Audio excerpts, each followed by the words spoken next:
Family, Shalom. yes, welcome to the channel. We got a question for you. In 2024, is Africa the right move for you? So in this video, that's what we're going to be talking about. Stay tuned. Yes, welcome to the channel. We are journeying with us, a digital nomad family of 7, traveling around East Africa for now. But if you Yep. guys stay tuned and know and been following us for a while, you know we've been traveling a lot.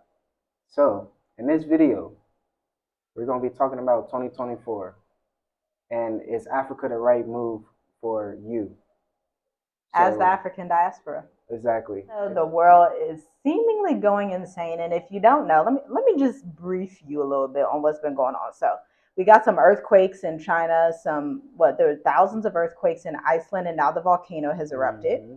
We have World War III at the door with China, Taiwan, Russia, Ukraine, Israel, Gaza, America, and all the folks, because America's just kind of Allies, yeah, scattered everywhere yeah, and fighting and just sending lots of money. On top of that, we also have that whole craziness with that movie Leave the World Behind. yeah. So it's a lot going on. But more importantly than all what she just said, I know that was a lot what she just said, guys, right? Yeah. It's spiritual. It's very spiritual. So it's always spiritual warfare first. Yep. So my question is for you guys that's watching that is motivated to move to Africa, is that the right move for you in 2024? Comment below and let us know. If you're still thinking about moving to Africa, anywhere in Africa, let us know. But we're going to kind of explain to you our thoughts. Yeah. We believe Africa still is the best move you can make in 2024. Why? Number one, the cost of living is way cheaper.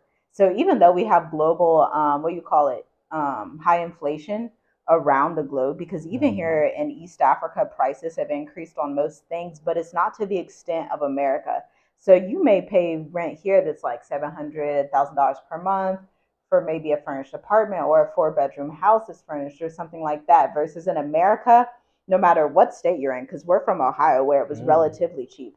But looking at Ohio's cost of living right now, child, for what we used to have, like a 3-bedroom house that was unfurnished, that we paid about $700 for in America, it's now $2,000 Yeah. in rent.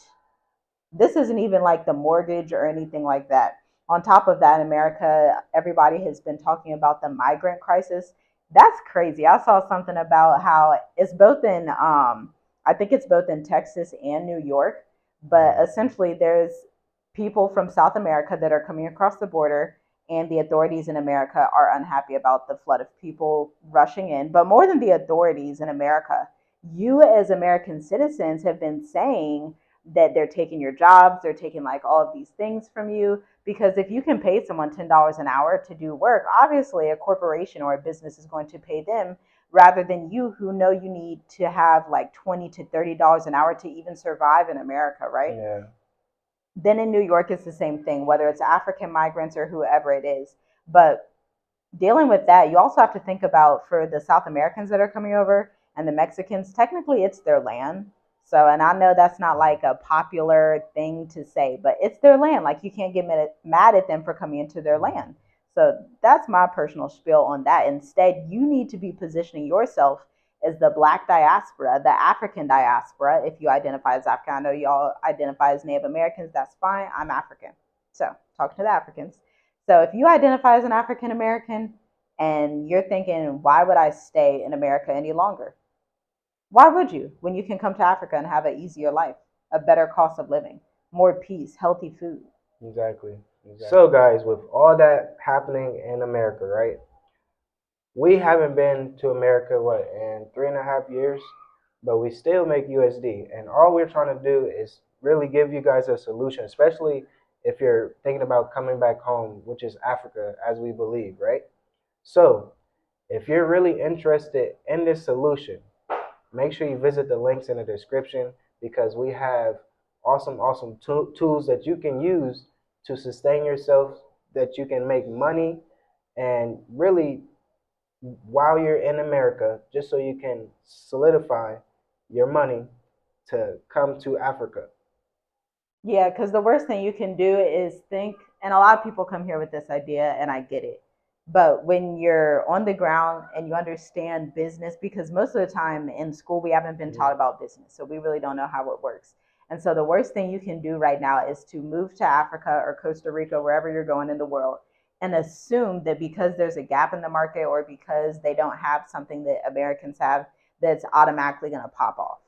That may not be true. 9 times out of 10, it's not true. What should they do instead? You gotta, you really gotta, how can I put it? You gotta use your skills and talents, right? You gotta monetize your skills Oh, and that's what you're talents. trying to say. Yeah. You gotta monetize your skills and talents. So just say I'm good at video. Yeah. You know, just I'm good with my hands. So photography, it just falls into a lot. Computer, tech, everything like that. Audio. So thank you. Illustrating. Okay. You're very talented. Okay, yes. So you have to modify those skills and figure out how you can, make some pesa, some money off what you already know how to do. Like I said, my wife, she's skilled at writing. Mostly writing. That's like I'm like a one. A writer is like just writing. It's many strategy. It's many things that comes with that. Books. So it's like when you think about something like that, it's so much stuff that you think about. So it's like, huh? Yeah, there's a lot of different things. It's a lot of different things. She can probably explain it way better than me, because I'm not no writer. I'm not. This is her. I mean, look, she writes everything down. Yeah. So, with that being said, just the skills and talents that you have, just the skills and talents that we have. So we actually put this all in a course to benefit you guys, to help you guys, right? So all we're trying to do, especially in 2024, is to reach you guys and have you just be sustainable if you're thinking about moving back home. Right, yeah, because when we left in 2020, it was crazy with the planned thing and the sneezes and that thing, and so now it's even more crazy. But it doesn't have to be difficult for you if you put in the work right now and do the planning and preparation to figure out what your skill is, figure out what your talent is, because everybody's been blessed with them.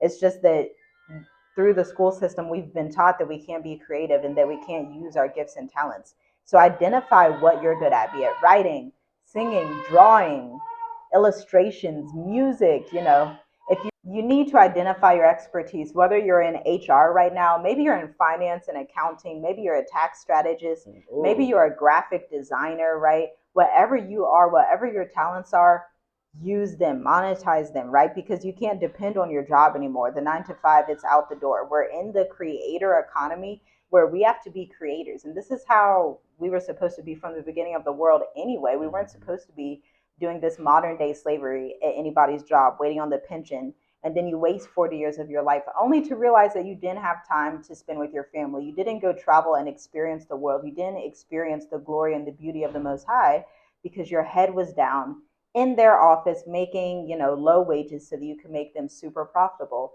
with nothing to leave for the generations after you.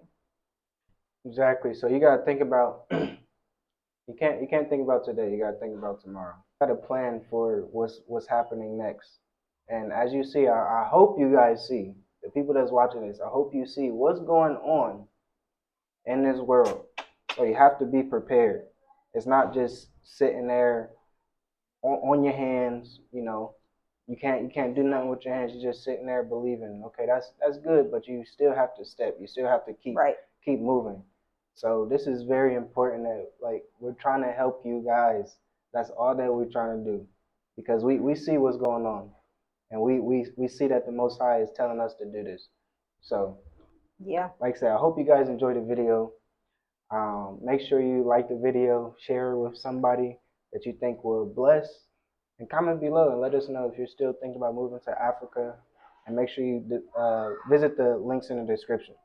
Yes, okay. And stay encouraged. Believe in yourself, believe in your talents. Even if you feel like you don't know anything, I guarantee you have experience and expertise that is worth knowing. So just believe that. Just believe that, step in that. Yes. So thanks for watching, and we'll talk to you in the next one. Shalom, shalom. Shalom.